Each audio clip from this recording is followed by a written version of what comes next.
Les artistes Carolo s'exportent bien, c'est le cas de Karine Lourdesguin. Elle est écrivaine, son livre Rue Baraka est au centre d'une lecture vivante au musée des sciences naturelles à Mons. Ce sera le 9 mai prochain à 14h.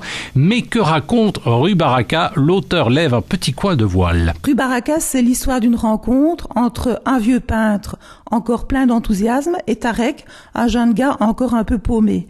Et donc, ils vont se rencontrer par hasard, donc c'est l'histoire du hasard aussi.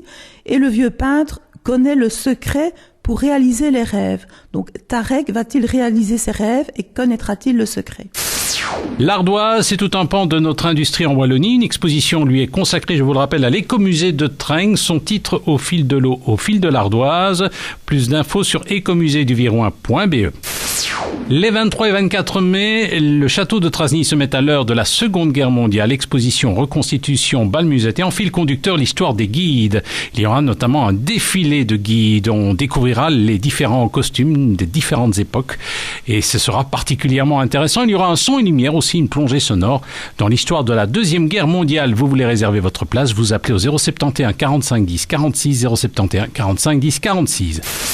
Le 2 mai, piéton vivra à l'heure du jogging des écoles. C'est dans l'entité de Chapelle-l'Air-les-Monts. C'est au profit des écoles de l'entité de Chapelle. Randy Volkart, un des coordinateurs, nous donne quelques détails sur le parcours qui traverse ce village situé au pied d'un terri transformé en vignoble. Il y a un passage qui est un petit peu plus délicat, qui est un passage en pleine campagne, comme ça légèrement montant dans un chemin de campagne. Sinon, à part cela, c'est un circuit relativement roulant sur route. Bon, piéton, c'est un village, donc c'est des chemins plutôt campagnards et on traverse la place du village. C'est un très beau village.